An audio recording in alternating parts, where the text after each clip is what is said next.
जब अस्पताल खुद ही बीमार हो तो यहाँ लोगों का इलाज कैसे संभव होगा, यह एक बड़ा सवाल है। और ऐसे में ये सवाल बहुत लाजमी हो जाता है जब कोरोना संक्रमण जैसा वायरस प्रतिदिन लोगों को मौत बांट रहा हो। जी हाँ, ये हाल है मध्य प्रदेश के उमरिया जिला अस्पताल का, जहाँ एम्बुलेंस चालक, डॉक्टर, नर्स, वार्ड बॉय सभी बिना सुरक्षा उपकरण के काम कर रहे हैं। तो CMHO इन सबको जानकर भी अनजान बने हुए हैं।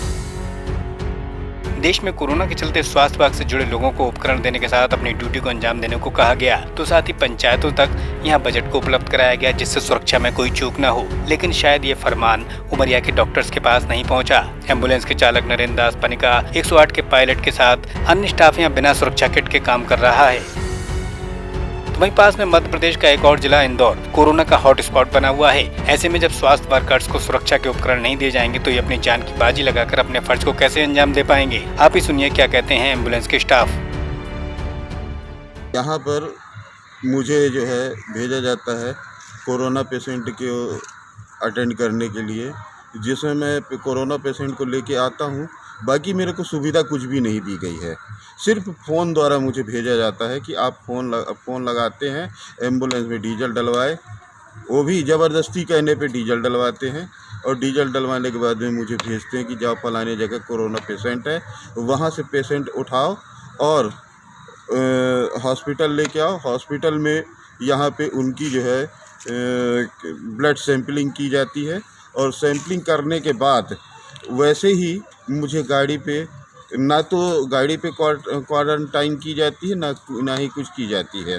कुछ भी नहीं दिए जाते मुझे, मेरी सुरक्षा के लिए कुछ भी मुझे नहीं दिया। ये मेरे साथ भी हो रहा है और मेरे ख्याल से मेरे भाइयों के साथ भी हो रहा है।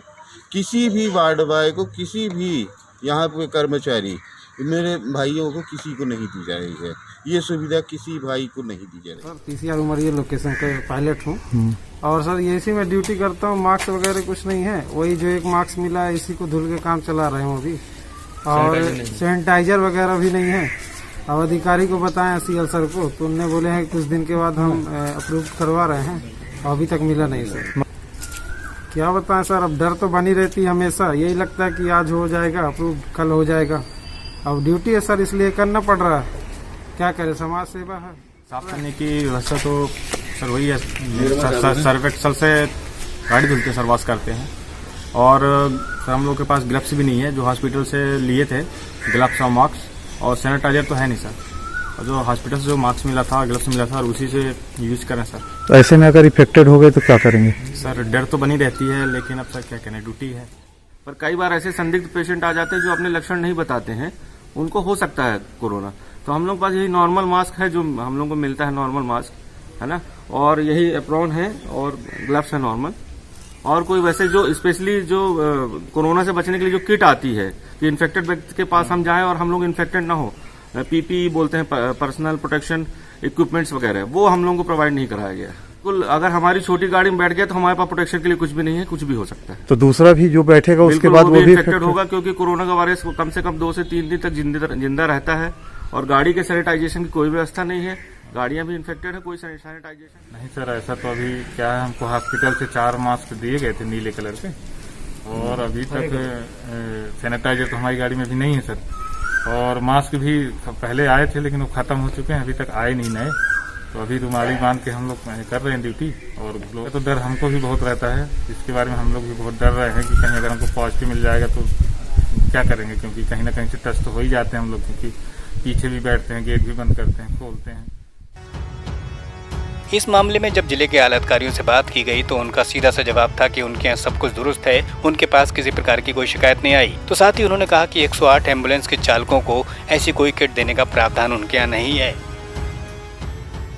ऐसी कोई लापरवाही मेरे संज्ञान में नहीं आई है, और अगर ऐसा लापरवाही मेरे से कोई बताएगा तो उसको दूर करके रेक्टिफाई किया जाएगा। मेरे संज्ञान में तो ऐसी कोई बात नहीं है।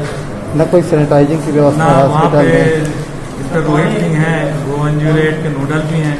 अगर अस्पताल में 108 को कोई प्रॉब्लम थी तो नोडल को बताना चाहिए था या मेरे को बताना चाहिए था। मेरे संज्ञान में ऐसी कोई बात नहीं आई।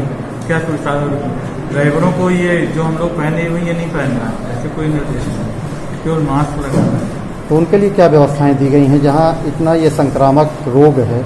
अगर हम कोविड पॉजिटिव पेशेंट को लेने जाएंगे तब फिर ये सब पहनाया जाएगा। साधारण में केवल मास्क लगाना है, जो कि हमको स्तर से निर्देश मिले हैं, और उसके अलावा क्या सुविधाएं चाहते हैं।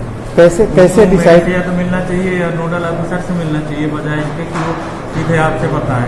ना मेरे से उन्होंने किसी ने बताया व्यवस्थाओं के बारे में, ना ही नोडल ऑफिसर से बताया। लगातार अभी व्यवस्थाएं हम लोग देख रहे हैं, रोज हम लोग जाते हैं, लगातार व्यवस्थाएं बनी हुई है, लोगों को अटेंड किया जा रहा है। 104 में जो कॉल आता है 15 मिनट के अंदर हम लोग दूर कर देते हैं। कई बार देखने में ऐसा आया है, दूर कर देते हैं। कई बार देखने में ऐसा है कि हॉस्पिटल तक जाने के बाद भी हॉस्पिटल का कोई स्टाफ नहीं गया है, और मैं चेक करने गया है, कलेक्टर साहब को बोलना पड़ा है, सबको बोलना पड़ा ये भी है। हो सकता है कि वही स्टाफ उस वक्त जब कोई पेशेंट नंबर 2 आया, पेशेंट नंबर 1 को लेके अंदर गया हो, तो उनके लौटने तक पेशेंट नंबर 2 को थोड़ा सा इंतजार करना पड़ता है। तो वो कोई मतलब बहुत ही अनहोनी घटना नहीं है। बाकी डॉक्टर ड्यूटी रूम वगैरह सब पास में है। मेरी निगाहों में तो ऐसी कोई लापरवाही अभी तक नजर नहीं आई, लेकिन कार्रवाई की जाती है। इस प्रकार सीएमएचओ को एम्बुलेंस कर्मियों के साथ भेदभाव भरा रवैया कितना उचित है ये तो हम नहीं कह सकते, लेकिन इतना जरूर कह सकते हैं कि ऐसे में स्वास्थ्य कर्मियों को मास्क के साथ सुरक्षा किट अवश्य देना चाहिए, जो फील्ड में जाकर अपनी जिम्मेदारी का निर्वहन कर रहे हैं।